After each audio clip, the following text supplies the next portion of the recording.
Bab 961 Terobosan untuk menjadi orang suci. Sambil berbicara, Qin Nan dengan santai menatap spatula yang diberikan Yi Feng, bersiap untuk menyimpannya. Namun, sekilas ini, tetapi itu membuatnya membeku di tempat.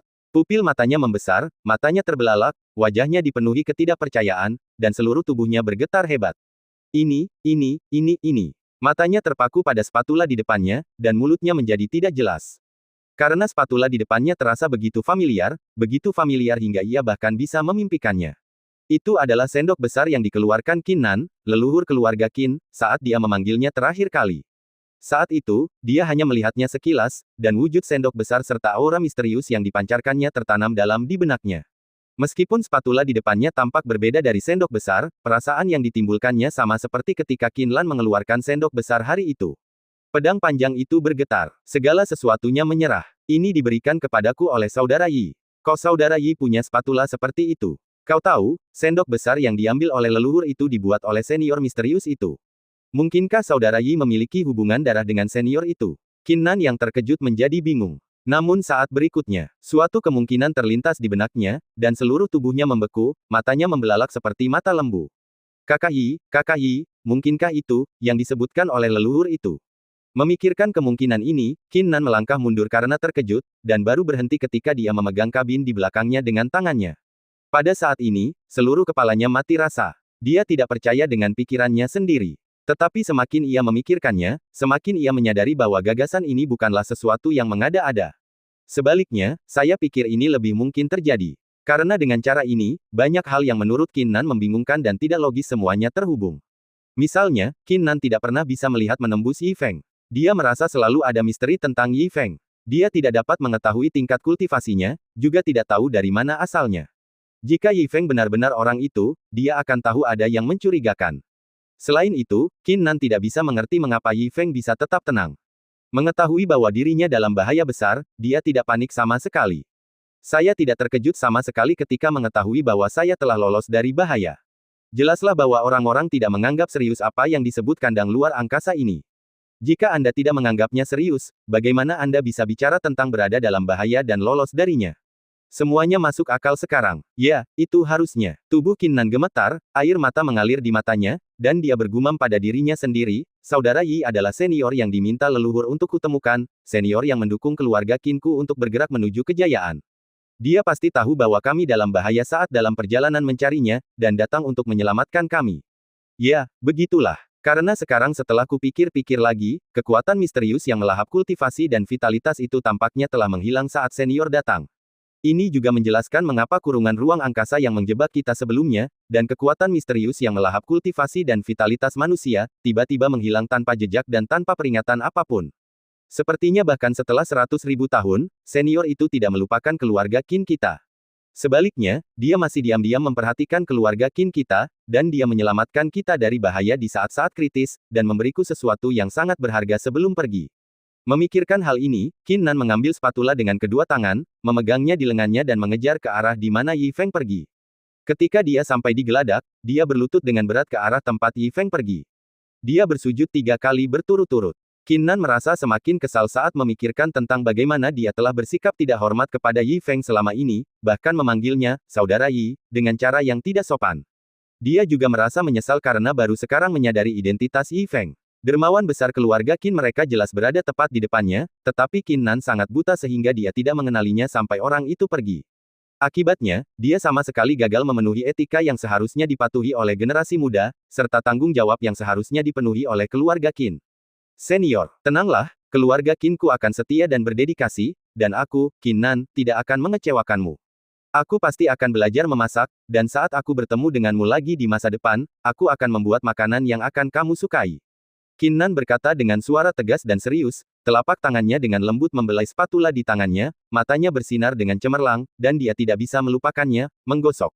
Pada saat ini, Qin Nan gemetar sekujur tubuhnya. Ketika dia mencapai alam Dao, dia mendapati segalanya berjalan lancar baginya dan dia akan segera membuat terobosan. Apakah ini? Apakah aku akan menjadi setengah orang suci? Qin Nan mengangkat kepalanya dengan gembira, menatap awan tebal yang menyapu di atas kepalanya dengan ekspresi luar biasa di wajahnya. Ia tidak pernah menyangka terobosannya itu bisa menimbulkan fenomena aneh di langit dan bumi. Terima kasih banyak, senior. Dia begitu gembira hingga dia bersujud ke tanah beberapa kali. Dia sangat memahami bahwa meskipun dia adalah orang nomor satu di alam surga, dia masih jauh dari menerobos ke alam semi santo. Dan terobosan kali ini pasti terkait dengan kemunculan Yi Feng. Ini bukan hanya tentang budidaya. Keuntungan yang lebih besar ada pada kondisi pikirannya. Terutama ketika ia berpikir bahwa ia akan meninggal, proses dari tidak mau menjadi takut, lalu menjadi tenang dan menerima dengan baik sangat memperbaiki kondisi pikirannya. Hal ini membuat terobosannya pada saat ini tampak alami. Tidak heran jika senior itu telah membuka kunci sangkar angkasa dan kekuatan melahap, tetapi tidak memberi tahu saya dan bersikeras untuk tetap berada di kapal bersama saya selama 16 hari. Ternyata dia sedang mengolah kondisi pikiranku. Ternyata itu dimaksudkan untuk mendorongku agar tumbuh. Qin Nan begitu terharu hingga air mata mengalir dari matanya, dan dia berharap bisa segera menyerahkan nyawanya kepada Yi Feng. Bagaimana mungkin aku, Qin Nan, mendapat kehormatan seperti itu? Saya malah membiarkan orang senior itu membuang waktunya untuk secara pribadi mengolah kondisi pikiran saya. Bagaimana Qin Nan bisa membalas semua ini padaku? Ledakan. Fenomena aneh di langit dan bumi menjadi semakin besar, dan kilat menyambar di awan tebal. Selain itu, ada titik-titik cahaya kecil yang mengambang di langit, membentang hingga puluhan ribu mil. Apa ini? Apakah ada yang berhasil dan menjadi orang suci? Ya Tuhan, seseorang di alam surga akan segera menerobos dan menjadi orang suci. Monster tua yang mana itu?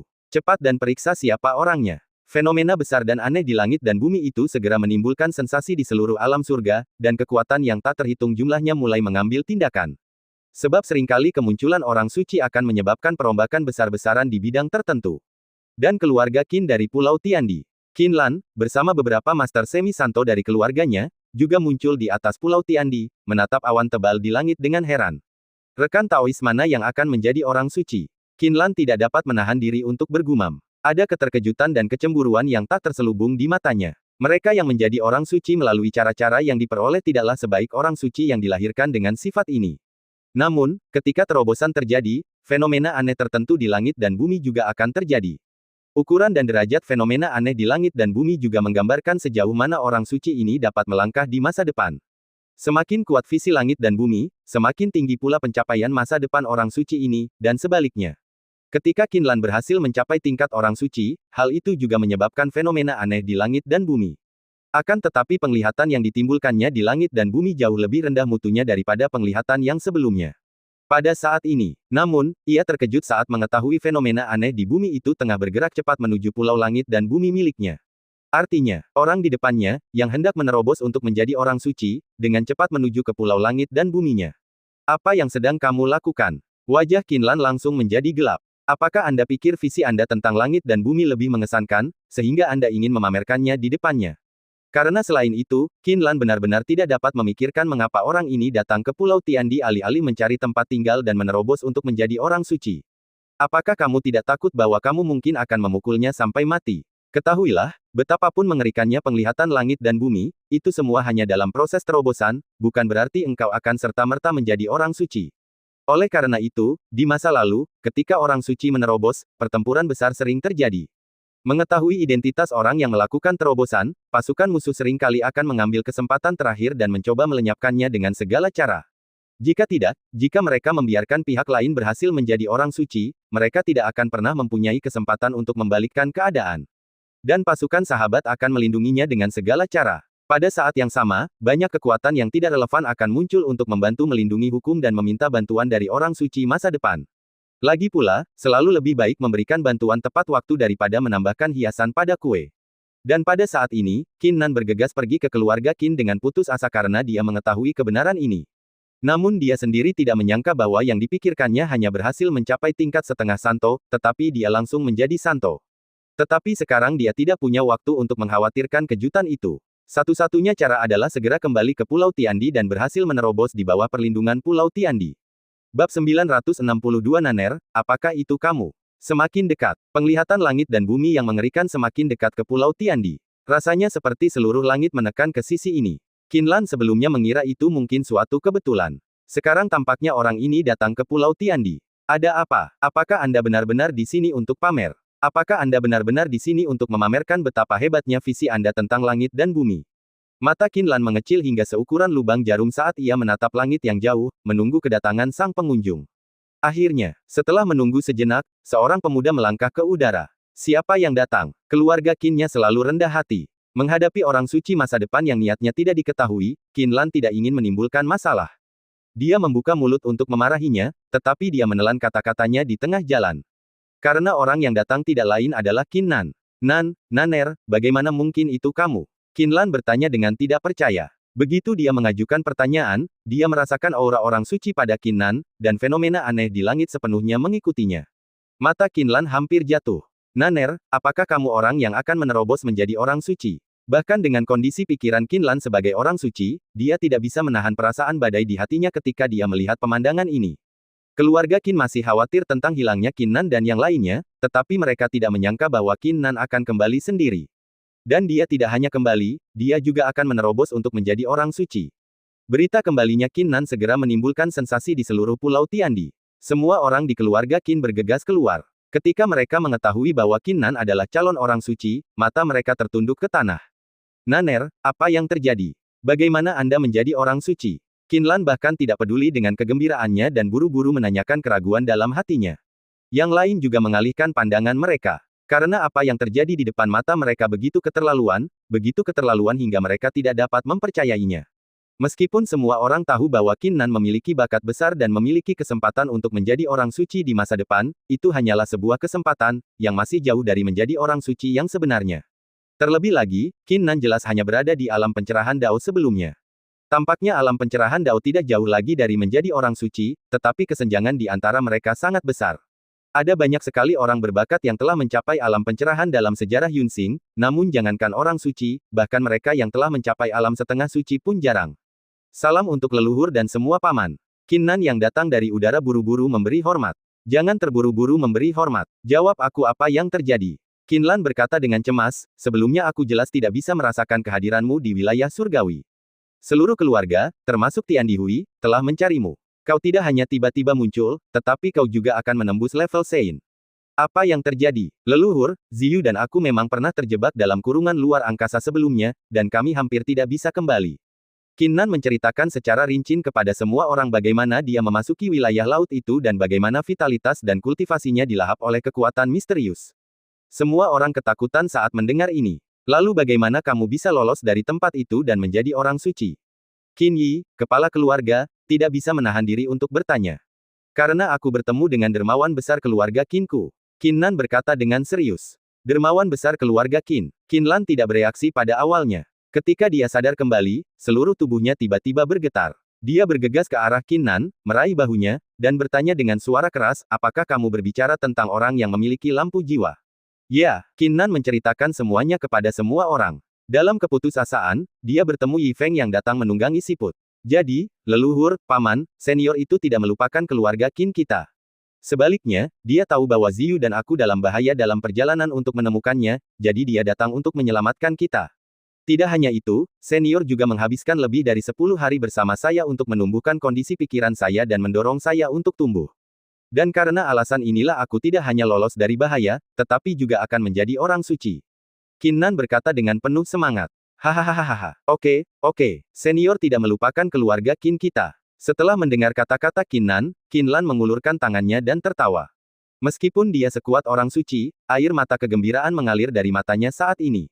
Ayah, apakah kamu mendengarnya? Senior tidak melupakan keluarga Qin kita. Dia masih memiliki keluarga Qin di hatinya. Dia tidak hanya menyelamatkan Naner, dia juga melatih orang suci baru untuk keluarga Qin kita. Qin Lan menangis terseduh-seduh. Berita ini membuatnya semakin gembira daripada melihat Qin Nan akan menjadi orang suci. Karena melalui kejadian ini, dia melihat pengakuan para pendahulunya terhadap keluarga Qin. Itu adalah penegasan keberadaan keluarga Qin. Semuanya dengarkan, berlututlah untuk mengucapkan terima kasih kepada senior. Qin Lan memberi perintah dengan keras dan menjadi orang pertama yang berlutut ke arah langit. Mendengar hal itu, semua yang lain langsung berlutut tanpa ragu dan menyembah dengan khusyuk. Ngomong-ngomong, leluhur, senior juga memberiku ini. Qin Nan mengulurkan tangannya dan melambaikan, dan spatula yang diberikan Yi Feng terbang ke udara. Begitu spatula ini keluar, ia langsung menarik perhatian seluruh hadirin. Ini, Qin Lan yang gembira tidak dapat menahan diri untuk tidak mendekat dan mengamati, artefak ini tidak kalah dengan pisau dapur dan sendok besar yang diberikan senior kepada ayahku. Bahkan pengerjaannya dan semua aspeknya melampauinya. Ngomong-ngomong, Naner, apa lagi yang dikatakan senior kepadamu? Qin Lan bertanya tergesa-gesa. Sebelum dia pergi, senior memintaku untuk memasak beberapa hidangan lezat untuknya saat kita bertemu lagi. Qin Nan mengatakan semuanya. Baiklah, baiklah. Qin Lan menepuk bahu Qin Nan dengan lega, lalu tertawa keras. Senior berkata begitu kepadamu, jelas itu adalah bentuk pengakuan kepadamu. Kau bisa menyimpan senjata ajaib ini untuk dirimu sendiri. Karena itu diberikan kepadamu oleh yang lebih senior, dan tidak ada orang lain yang lebih cocok untuk menggunakannya selain kamu. Terima kasih, leluhur. Qin Nan berlutut untuk mengucapkan terima kasih padanya. Kamu seharusnya berterima kasih kepada senior. Qin Lan segera membantu Qin Nan berdiri dan berkata sambil tersenyum, cepatlah dan buat terobosan. Aku akan melindungimu secara pribadi. Ya, orang tua. Qin Nan menanggapi dengan penuh semangat. Atas perintah Qin Lan, seluruh Pulau Tiandi ditempatkan di bawah darurat militer absolut. Dengan perlindungan pribadi dari Santo Qin Lan, terobosan Qin Nan untuk menjadi seorang santo akan sangat mudah. Grandmaster, saya akan mengasingkan diri sekarang. Ngomong-ngomong, Ziyu dan yang lainnya masih tersegel di dalam kotak susunan persegi. Tolong bantu untuk membuka segelnya. Qin Nan menyerahkan kotak susunan persegi. Sebaiknya kau segera mundur dan serahkan masalah ini padaku. Qin Lan mengambil kotak susunan persegi dan mengirim Qin Nan ke ruang retret sendiri. Setelah mengatur semuanya, Qin Lan kembali ke aula. Kekuatan orang suci itu merasuki dan menyelimuti kotak susunan persegi itu. Meskipun Qin Nan telah lama mengenali kotak susunan persegi itu sebagai tuannya dan tak seorang pun kecuali Qin Nan yang dapat membukanya, namun hal itu tidak termasuk para orang suci. Oleh karena itu, segel kotak susunan persegi itu mudah dibuka oleh Qin Lan. Dan pada saat segel itu dilepaskan, beberapa aliran cahaya keluar dengan kecepatan tinggi. Di dalam kapal itu ada Qin Ziyu dan keluarga Qin lainnya yang selamat. Setelah melihat cahaya siang lagi, hal pertama yang dilihat semua orang adalah Qin Lan, dan mereka langsung menangis terseduh-seduh. Tanpa repot-repot menyapa, Qin Ziyu bergegas menghampiri Qin Lan dengan air mata di matanya, berlutut di tanah dan berteriak, cepat, leluhur tua, cepat selamatkan kakak laki-laki, selamatkan kakak laki-laki. Ya, leluhur tua, cepat selamatkan tuan muda. Yang lainnya juga berlutut di tanah dan berteriak, tuan muda mengorbankan dirinya untuk menyelamatkan kita, tolong selamatkan dia. Bab 963 Tempat pedang dikuburkan. Apa yang tidak mereka duga adalah bahwa meskipun itu adalah masalah yang mendesak, leluhur mereka tertawa terbahak-bahak setelah mendengarnya. Leluhur, apa yang kamu tertawakan? Qin Ziyu tampak cemas, dan bahkan berkata dengan sedikit rasa bersalah, kita dalam bahaya besar. Kakak telah mempertaruhkan nyawanya sendiri untuk menyelamatkan kita. Alih-alih merasa cemas, mengapa kamu malah tertawa di sini? Tidak heran Qin Ziyu begitu cemas saat ini. Di dalam kotak susunan persegi, mereka hampir bisa melacak waktu. Selain itu, Qin Lan lah yang membantu mereka membuka segel itu, jadi menurut mereka, Qin Nan kemungkinan besar dalam bahaya. Hahaha, melihat ekspresi Qin Ziyu, Qin Lan tertawa lebih keras, lalu berkata, jangan khawatir tentang kakak laki-lakimu baik-baik saja. Apa? Qin Ziyu berteriak kaget, Grandmaster, Anda serius dengan apa yang Anda katakan, kakak laki-laki benar-benar baik-baik saja. Lebih dari baik, anak itu akan segera menjadi orang suci. Suara Qin Lan sedikit masam saat mengatakan hal ini, dan dia adalah orang suci yang penglihatannya tentang langit dan bumi lebih kuat dari milikku. Apa, orang suci? Grandmaster, apakah Anda benar? Qin Ziyu dan yang lainnya menunjukkan ketidakpercayaan di wajah mereka. Mereka tidak dapat mengerti mengapa Qin Nan tidak hanya baik-baik saja, tetapi juga menjadi orang suci. Karena pemuda bernama Yi yang kau temui itu tidak lain adalah dermawan keluarga Qin kita. Dia adalah senior yang membawa keluarga Qin kita menuju kejayaan. Qin Lan menjelaskan dengan sungguh-sungguh. Apa? Berita yang menggemparkan ini bagaikan guntur yang meledak dalam pikiran setiap orang.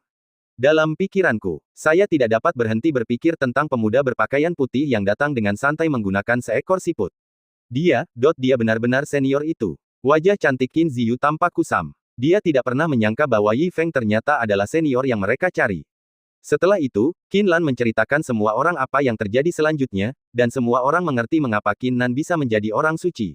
Ziyu, pada saat ini, pupil mata Qin Lan sedikit menyusut, dan dia tiba-tiba bertanya kepada Qin Ziyu, apakah kamu menyalahkan kakak tertuamu?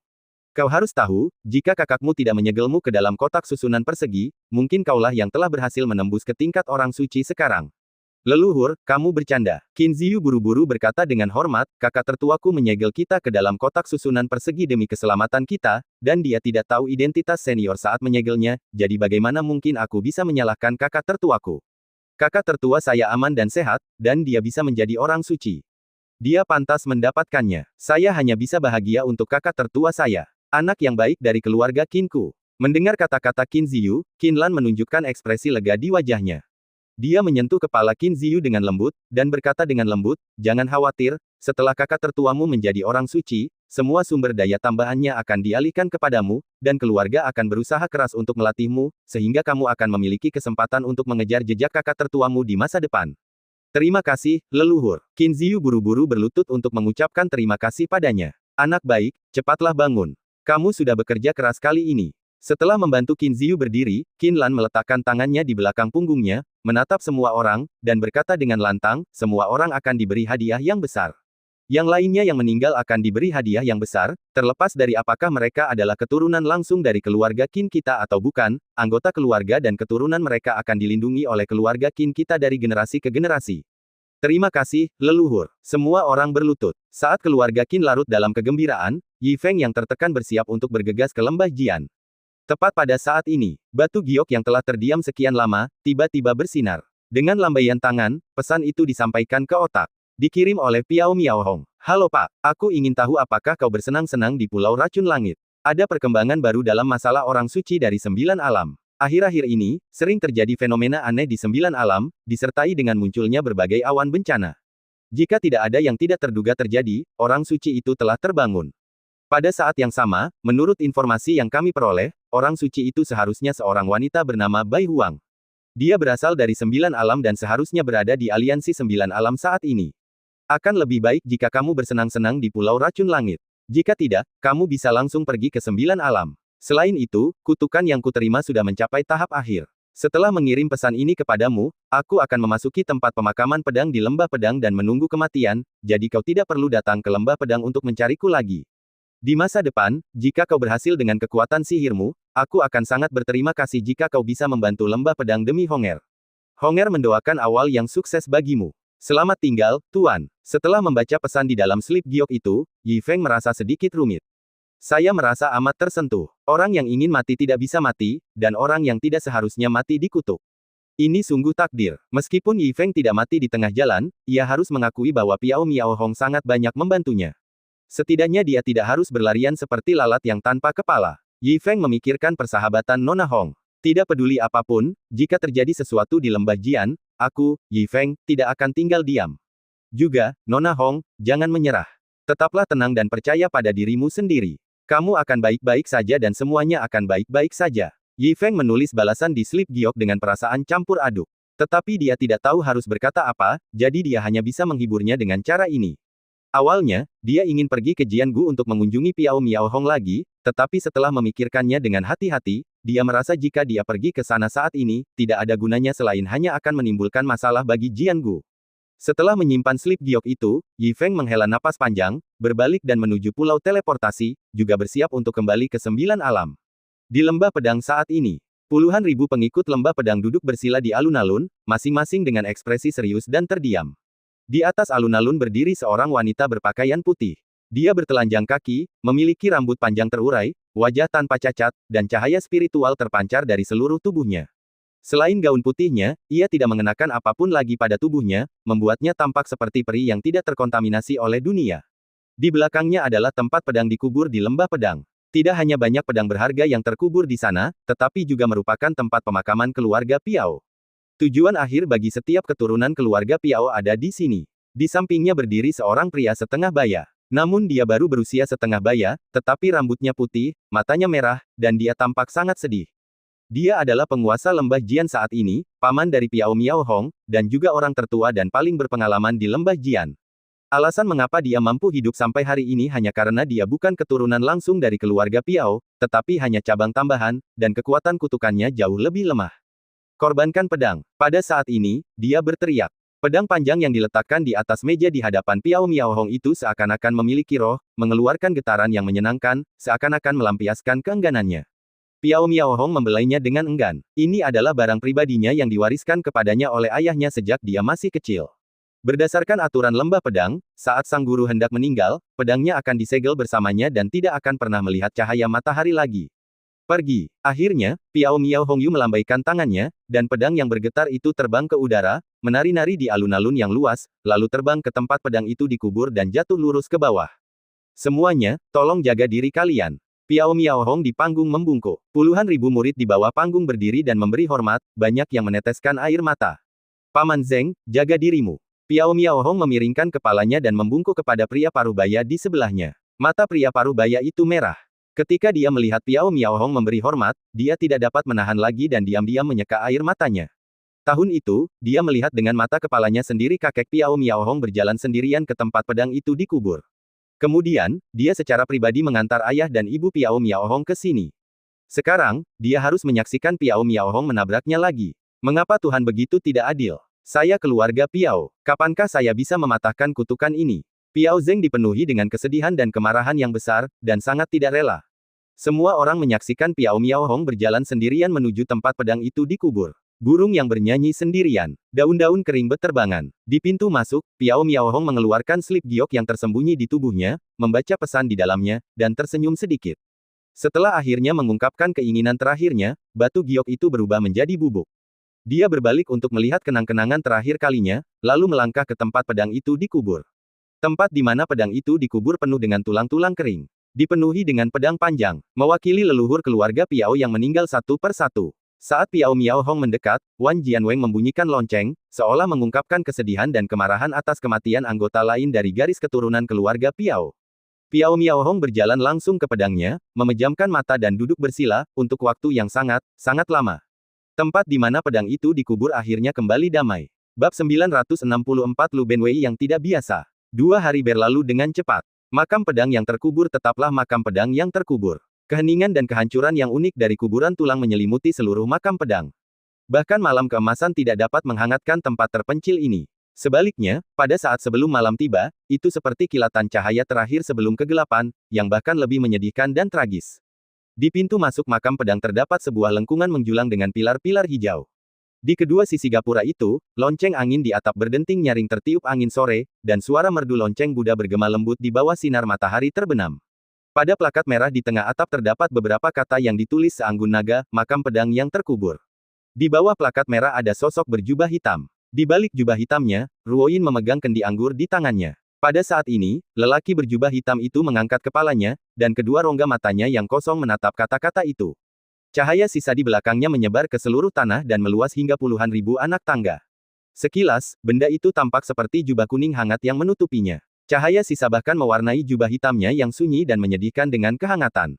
Makam pedang, dia berbisik lembut, dan suaranya lebih pelan dari sebelumnya. Jika Anda menghitungnya, sudah sekitar 100.000 tahun. Di kedua sisi pilar hijau terdapat penjaga makam keluarga Piao selama beberapa generasi. Mereka memandang pria berjubah hitam yang tiba-tiba muncul di hadapan mereka, dan anjing, jiwa, beruang, dan kelabang di belakangnya. Sebelum mereka sempat bereaksi, pria berjubah hitam itu sudah melangkah lewat. Ambil beberapa langkah dan bergerak maju dengan ringan. Dalam sekejap, satu-satunya orang yang tersisa menjaga makam itu berdiri di pintu, tatapannya tiba-tiba kosong. Sepertinya saya lupa sesuatu. Apa yang baru saja terjadi? Sepertinya tidak terjadi apa-apa. Para penjaga makam juga lupa apa yang telah mereka lihat. Jadi dia berbalik dan terus berdiri di sana, menjaga tempat yang mati dan sunyi ini. Di sisi lain, kerangka berjubah hitam Benwei telah memasuki makam pedang. Yang menarik perhatianku adalah pedang yang tertancap di samping makam. Keturunan langsung keluarga Piao, setiap orang memiliki satu tulang. Satu tulang dan satu pedang. Pedang-pedang itu tampak berkilauan dengan cahaya dan sedikit menguning saat diterpa senja. Setiap genggamannya tampak seperti gandum lurus berwarna keemasan di musim gugur. Lou Benwei berhenti, melirik ke belakang. Yang ada hanyalah ladang gandum yang tak berujung. Dingin dan sunyi, tanpa ada tanda-tanda akan berakhir. Generasi demi generasi, keturunan. Lou Benwei mengaitkan tulang jari kendi anggur dan mengocoknya perlahan. Lalu dia menggerakkan badannya, melangkah beberapa langkah, dan berjalan lewat dengan ringan. Tampaknya dia takut kalau langkah kaki itu akan mengganggu mayat hidup. Tak lama kemudian, dia berdiri di altar di bagian terdalam makam pedang. Di atas altar, ada kerangka yang kesepian. Ada pedang besi berkarat di sampingnya. Pedang itu dilapisi karat tembaga, persis seperti orang tua yang sudah tua dan hampir meninggal. Runtuh, namun berdiri kokoh. Pada pedang yang berbintik-bintik itu, orang masih dapat melihat samar-samar darah yang ternoda pada bilahnya saat itu. Di sebelahnya, ada sebuah prasasti batu yang di atasnya terukir kata-kata, nenek moyang keluarga Piao adalah Piao Yuncu. Dua baris kata-kata kecil juga diukir di sudut kiri bawah. Airnya datang, dan kami menunggu di dalam air. Ketika api datang, kami menunggu di antara abu. Lou Benwei berdiri di depan prasasti batu itu dengan tenang, ekspresinya seolah tenggelam dalam kenangan. Cahaya matahari terbenam menyinari batu nisan, hangat dan kuning seperti api. Tiba-tiba ia teringat kebakaran yang terjadi 100.000 tahun lalu. Api yang berkobar itu menghancurkan semua orang. Anjing di belakangnya memandang bos yang berbeda dari biasanya dan tidak berani bernapas sejenak. Dia hanya bisa mengikuti Lou Benwei dengan patuh dan menonton dengan rasa ingin tahu. Berspekulasi mengenai identitas orang di balik kerangka tersebut. Di bawah tatapan penasaran Gouzi dan hewan-hewan lainnya, Lu Benwei mengangkat tangan kurus keringnya dalam jubah hitamnya. Ada kendi anggur tergantung di telapak tangan dan jari. Lou Benwei mengambilnya dengan jarinya, dan terdengar suara gemerincing air dari dalam panci. Ini adalah General Return favoritmu, katanya lembut. Begitu gabus ditarik keluar dari panci, aroma anggur yang lembut segera tercium keluar.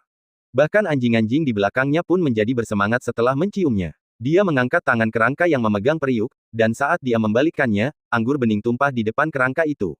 Aroma anggur yang kuat dan lembut langsung menyebar di udara. Angin bertiup di dalam makam, meniup jubah hitam lebar milik Lu Benwei, dan ujung jubahnya pun berkibar. Aroma anggur pun tercium. Angin yang membawa aroma anggur bertiup melewati pedang tua itu, menyebabkan pedang itu bergoyang sedikit, lalu melewati kuburan, mengaduk-aduk lumpur dan pasir. Angin bertiup ke arah makam pedang di seluruh pegunungan. Saya tidak tahu apakah karena anginnya terlalu kencang atau anggurnya terlalu harum, tetapi pedang di makam pedang mulai bergetar sedikit saat angin bertiup. Bunyinya sedih, seperti dendam, seperti kerinduan, seperti tangisan dan seperti keluhan. Melihat anggur yang tumpah di lantai, Gouzi dan yang lainnya tidak bisa menahan rasa penasaran. Ia mengamati kerangka itu, lalu mengamati anggur yang tumpah di tanah. Saya tidak dapat menahan diri untuk berbicara dengan hati-hati. Bos, siapa ini? Lu Benwei terdiam saat pikirannya ditarik kembali ke kenyataan oleh anjing itu. Lalu dia melanjutkan menuangkan anggur di tangannya. Lalu lepaskan kendi itu. Terdengar suara retakan yang keras. Kendi anggur itu pecah menjadi beberapa bagian dan berserakan di depan prasasti. Itulah anggur yang dikirimkan kepada teman lamaku. Ini juga merupakan kendi anggur yang dikirimkan kepada teman lama. Saat berikutnya, Lou Benwei mengangkat tangannya. Pemandangan di sekitar Gouzi dan yang lainnya berubah dengan cepat. Batu nisan dan kerangka itu langsung ditarik menjauh, kemudian langit dan bumi berputar, dan percikan samar muncul di depan mata. Tak lama kemudian, perasaan kering dan panas menyelimutiku. Segera setelah itu, di depan mata terlihat hamparan tanah retak yang luas, tanah terlarang api karma. Retakan berbintik-bintik itu penuh dengan selokan. Lalu datanglah angin yang sangat dingin yang membuat anjing itu menggigil. Ternyata di sebelah tanah terlarang api karma ada sungai yang sangat dingin yang membeku sepanjang tahun. Dalam sekejap mata, Gouzi dan teman-temannya mengikuti Lou Benwei dan berdiri di atas sungai yang sangat dingin, menatap dunia es di bawahnya. Di atas gletser ini terdapat pasukan para dewa, yang terdiri dari ratusan juta prajurit setia dan jutaan dewa dan setan sebagai jenderal. Bab 965 membawamu pulang di alam api karma. Ada sebidang tanah merah yang retak. Retakan yang menyerupai jaring laba-laba menutupi seluruh daratan, membentuk jaring yang seolah mengurung semua makhluk hidup di sini. Anjing-anjing yang berdiri tinggi di langit merasa tercekik hanya dengan melihatnya. Namun di bawahnya, ada banyak sekali dewa, setan, dan praktisi yang melintasi tanah retak itu. Dan masing-masing dari mereka memiliki wajah tersenyum. Mereka yang memiliki tingkat kultivasi lebih tinggi akan terbang dan mengubah posisi mereka dalam sekejap mata. Mereka yang tingkat kultivasinya rendah ditekan di ruang alam api karma dan tidak dapat menggunakan tingkat kultivasinya, jadi mereka hanya bisa bergerak maju selangkah demi selangkah. Namun, kecepatan setiap langkahnya 10.000 kali lebih cepat daripada kecepatan orang biasa. Gelombang panas yang menyengat melanda semua orang di alam api karma, membuat mereka sulit menanggungnya. Lambat laun, bernapas pun menjadi sulit. Panasnya api neraka yang membakar di daerah terlarang ini akan membakar energi dalam tubuh mereka. Semakin lama Anda tinggal di area terlarang ini, semakin cepat energi Anda akan terkuras. Di alam semesta terlarang ganda di mana tidak ada perbedaan antara siang dan malam, orang-orang perlahan-lahan melupakan perjalanan waktu. Selangkah demi selangkah, 10 kaki, 100 kaki, pasukan itu, yang lupa akan waktu, menjadi semakin mati rasa. Sekarang yang ada di pikiranku cuma satu, yaitu terus maju, pulang. Obsesi ini membuat mereka bertarung sampai mati. Namun alam api karma terlalu besar, dan aku tidak tahu sudah berapa lama itu ada. Mungkin beberapa bulan, atau mungkin terasa seperti puluhan tahun. Lambat laun, manusia, setan, dan monster dengan tingkat kultivasi rendah tidak sanggup lagi menahannya. Tubuh dan jiwa mereka dibakar sampai mati di daerah terlarang. Semakin jauh Anda berjalan, semakin sulit untuk melangkah. Bahkan kemudian, seluruh jiwa orang tersebut mulai menjadi transparan. Transparansi jiwa yang lengkap berarti kematian mereka. Bukanlah kematian biasa, melainkan penghilangan yang lenyap menjadi asap dan tidak masuk dalam siklus reinkarnasi. Jiwa seorang pria berlengan satu seperti ini, secara bertahap menjadi transparan. Berjalan di tengah kerumunan, kakinya semakin tertekuk dan langkahnya semakin lambat. Pada akhirnya, dia terjatuh saja. Orang-orang di sekelilingnya menatapnya, wajah mereka dipenuhi kesedihan, namun tak berdaya. Hingga saat ini, mereka bukan saja tidak dapat menyelamatkan rekan-rekan mereka yang gugur, tetapi mereka juga tidak tahu kapan jiwa mereka sendiri akan lenyap di alam semesta terlarang ini. Pada saat terakhir ketika jiwa menjadi transparan, pria berlengan satu itu menggunakan sisa energi terakhir untuk menarik jiwa yang tersisa keluar dari tubuhnya. Jenderal, bawa aku pulang. Saat suaranya yang lemah seperti suara nyamuk terdengar, dia melambaikan tangannya, dan jiwa sisa yang hampir tidak terdeteksi dan hampir transparan terbang tinggi ke langit di depan. Dan saat jiwa yang tersisa meninggalkan pria berlengan satu itu, tubuh kekarnya runtuh dengan suara keras. Kemudian, secara bertahap menghilang. Pada akhirnya, bahkan tidak ada abu yang tersisa. Di atas barisan terdepan tim, sang jenderal yang menunggangi sayap terbang memandangi sisa jiwa yang terbang ke telapak tangannya. Dia melihat ke belakangnya lagi. Di belakangnya ada pasukan yang padat. Terengah-engah, lelah, bersemangat, bertekad, sebuah pasukan. Sang jenderal berbalik, menatap lagi sisa jiwa di tangannya, lalu mendesah sedih. Lalu dia mengepalkan kedua telapak tangannya. Teruskan, perintahnya. Setelah waktu yang tidak diketahui, suara yang sangat lemah terdengar lagi. Jenderal, bawa aku pulang. Seberkas jiwa lain terbang ke telapak tangan Jenderal Sa. Jenderal, kau harus membawaku pulang. Jenderal, bawa aku. Jenderal, satu persatu gumpalan itu menghilang. Ketika jiwa putih itu pecah dan hampir transparan, setiap sinar terbang melintasi langit seperti bintang jatuh atau cahaya pagi. Jiwa-jiwa sisa yang tak terhitung jumlahnya terbang ke arah sang jenderal, dan dari jauh tampak seperti galaksi. Ini luas, tragis dan menyedihkan. Sang jenderal menundukkan kepalanya, merentangkan tangannya, dan memandangi sisa-sisa jiwa yang terus mengalir ke telapak tangannya. Matanya merah dan dia tetap diam. Jika sebelumnya dia sudah bersemangat untuk pulang. Pada saat ini, dia terobsesi untuk pulang. Pertarungan berlanjut sampai mati. Sang jenderal bergumam pada dirinya sendiri.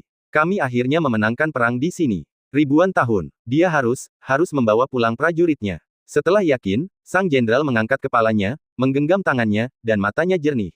Percepat prosesnya. Perintah diberikan dan seluruh pasukan mempercepat prosesnya. Setelah waktu yang lama, hanya setengah dari puluhan juta pasukan yang tersisa. Separuhnya lagi tidak mati di medan perang, melainkan mati dalam perjalanan pulang. Tetapi ketika semua orang melihat penghalang api gunung di ujung alam api karma, mereka semua gemetar. Meskipun sebelumnya mereka gembira, kini mereka cenderung hanya menatap dalam diam, menggertakkan gigi, atau menutupi wajah dan menangis. Hanya sang jenderal yang menunjukkan rasa lega yang telah lama hilang. Penghalang api gunung merupakan bentangan urat-urat tanah yang terus menanjak. Ada api dalam denyut nadi, tetapi tidak setiap jengkal tanah adalah api. Hanya beberapa percikan api. Tinggal lewati api itu dan lewati penghalang api, mereka akan padam. Tetapi, pintu masuk ke penghalang kebakaran hutan hanya dapat dilihat ketika Anda mendekati penghalang kebakaran hutan. Sang jenderal mengalihkan pandangannya ke sekeliling dan mendarat pada Piao Yuncu yang sedang menyeka pedangnya. Yuncu, Piao Yuncu tiba-tiba dipanggil. Mula-mula ia tertegun, lalu segera berdiri dan menjawab dengan lantang, di sini. Pergilah ke ujung penghalang api gunung dan cari tahu ke arah mana pintu masuknya. Sang jenderal memerintahkan. Ya, Piao Yuncu mengambil pedangnya dan segera menghilang dari tempatnya. Sang jenderal berbalik, menatap pasukannya yang kelelahan, dan ekspresinya menjadi rileks. Kalian semua tetaplah di tempat dan beristirahat. Setelah berbaris dengan intensitas tinggi sekian lama, seluruh pasukan telah kehabisan tenaga dan semangat.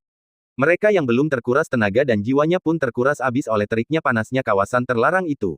Sekarang mereka tiba-tiba melihat pintu keluar tepat di depan mereka, dalam jangkauan yang mudah, dan dengan perintah untuk tinggal dan beristirahat, hampir semua orang pingsan.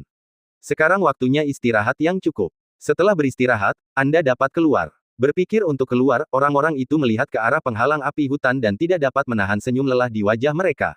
Akhirnya tiba. Perintah untuk beristirahat di tempat menyebabkan banyak orang segera duduk dan bermeditasi, atau bahkan tertidur sendiri. Siapa yang butuh pemulihan, sebaiknya pemulihan, siapa yang butuh tidur siang, sebaiknya tidur siang, dan siapa yang butuh tidur, sebaiknya tidur. Kerumunan itu tiba-tiba menjadi rileks dan cepat memasuki keadaan pengosongan diri yang ekstrim. Begitu juga sang jenderal. Dia terlalu lelah akhir-akhir ini. Sangat lelah, sangat lelah. Semua orang santai. Mereka bahkan lupa bahwa ada bahaya besar di alam api karma ini.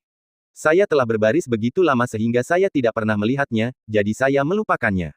Jadi ketika sesuatu yang tidak biasa terjadi di troposfer bawah tanah, tidak seorang pun menyadarinya. Setelah radiasi corona bertabrakan ringan dengan troposfer, sedikit radiasi aliran udara meluap, dan ketika gelombang api menerobos permukaan, tidak ada yang bereaksi tepat waktu.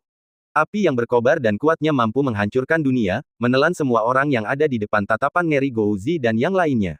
Semua prajurit menunggu untuk pulang. Tiba-tiba, ratapan terdengar di mana-mana, seperti api penyucian Asura. Sekalipun mereka tahu itu bukan ruang milik mereka, melainkan hanya gambar dari dimensi lain, anjing-anjing itu tetap ketakutan hingga rahang mereka gemetar. Raja Ling meringkuk di antara kedua kaki anjing itu dan memeluk erat kaki belakang anjing itu, kulit kepalanya terasa geli. Dan di bawah, tragedi di bumi terus berlanjut. Mereka yang terbakar oleh api karma, dan mereka yang berada dalam api karma, hancur menjadi abu pada saat api itu muncul. Mereka yang tidak berada di dalam api neraka pun ikut terbakar oleh pancaran-pancaran udara itu, dan meratap di tanah, hidupnya lebih buruk daripada mati. Inilah pemandangan yang dilihat Piao Yun saat dia pertama kali kembali. Matanya terbelalak tak percaya dan seluruh tubuhnya gemetar. Sang jenderal juga menderita akibat terbakarnya aliran udara. Siapapun yang terbakar oleh api karma atau terkena aliran udara api karma tidak akan bertahan hidup. Sekalipun kamu selamat secara kebetulan, kamu akan dikutuk dengan api neraka. Mata Piao Yuncu memerah, dia berteriak keras dan hendak menyerbu. Sang jenderal mengangkat matanya dengan susah payah ketika mendengar suara itu. Saat dia melihat Piao Yuncu, dia menjatuhkannya dengan telapak tangan. Yuncu, jenderal itu berbicara dengan gemetar. Dia melirik penghalang api gunung dan merasa sangat tidak rela. Jelas itu datang. Jenderal, Piao Yuncu terpana oleh pemandangan di hadapannya, matanya dipenuhi air mata, dan untuk sesaat dia tidak tahu harus berbuat apa. Sang jenderal mengalihkan pandangannya dari penghalang api gunung dan menatap Piao Yuncu lagi. Yuncu, kita tidak bisa keluar, katanya dengan susah payah dan terengah-engah. Hanya kamu. Sang jenderal memejamkan mata dan merentangkan kedua telapak tangannya. Dalam sekejap, jiwa sisa yang tak terhitung jumlahnya di telapak tangannya bergabung menjadi sungai dan mengalir ke tubuh Piao Yuncu. Hanya kamu, Yuncu. Sang jenderal membuka matanya dengan susah payah, bawa kami pulang. Yuncu, bawalah aku pulang juga. Orang yang masih hidup dalam keadaan terbakar itu mengeluarkan jiwanya yang tersisa dan terbang ke arah Yuncu. Gumpalan demi gumpalan. Tiba-tiba, terjadi pergerakan di bawah tanah lagi. Udara membeku. Sang jenderal berbalik dan segera menopang dirinya dan duduk bersila. Sebuah raungan membelah langit, robek ruang ini dan usir dia. Ada bencana yang sedang terjadi di bawah tanah yang dapat menelan mereka dalam sekejap. Mereka tidak bisa bertahan hidup. Mereka bahkan tidak bisa meninggalkan satu jiwa pun untuk kembali ke rumah. Mereka ditakdirkan untuk beristirahat selamanya di medan perang ini. Pada saat ini, mereka hanya bisa menggunakan sisa kekuatan mereka untuk mengusir rekan-rekan mereka yang telah meninggalkan jiwa mereka yang tersisa. Bahkan jika hidup atau mati, bahkan jika jiwa hancur, mereka juga ingin mengusir kawan-kawan mereka yang dapat tinggal. Satu-satunya cara adalah dengan merobek alam semesta terlarang ganda dan mengusir mereka. Hanya saja setelah merobek alam semesta terlarang ganda, ada dimensi alam semesta yang acak. Mungkin itu jalan pulang. Mungkin juga ini adalah alam semesta yang lebih berbahaya daripada alam semesta kembar terlarang. Kemungkinan besar, ia tersesat dalam aliran ruang angkasa yang tak terbatas. Tetapi setidaknya, ada kemungkinan, meskipun peluangnya 1 berbanding 1.000.000, masih ada kemungkinan untuk kembali pulang. Mereka yang belum mati dan sekarat karena aliran udara itu menopang diri dan duduk. Orang yang tubuhnya masih terbakar karena gelombang panas juga ikut duduk. Banyak sekali orang yang belum mati tetapi akan segera mati, duduk. Mereka terbakar sampai mati, dan selain panas yang menyengat sepanjang perjalanan, tidak ada energi yang hilang. Sekarang, setelah beristirahat, 70% kultivasiku masih ada. Pikiran dan energi yang tak terhitung jumlahnya berkumpul menjadi energi pertempuran yang tinggi di langit. Ledakan energi sebelum kematian melepaskan seluruh kultivasinya, dan ribuan kultivasi mengalir ke dalam sang jenderal. Dengan raungan lain, sang jenderal menggunakan seluruh energinya untuk merobek sedikit alam semesta terlarang ganda, hanya sedikit retakan. Yuncu, bawa mereka pulang. Jenderal itu menatap Piao Yuncu dengan tatapan tajam dan sedih. Piao Yuncu berteriak keras kepada sang jenderal, dan dengan air mata di matanya, dia melihat sang jenderal mendorongnya keluar dengan telapak tangan. Saat berikutnya, api yang berkobar lain muncul dari tanah bagaikan ular api. Semua orang terkubur di lautan api.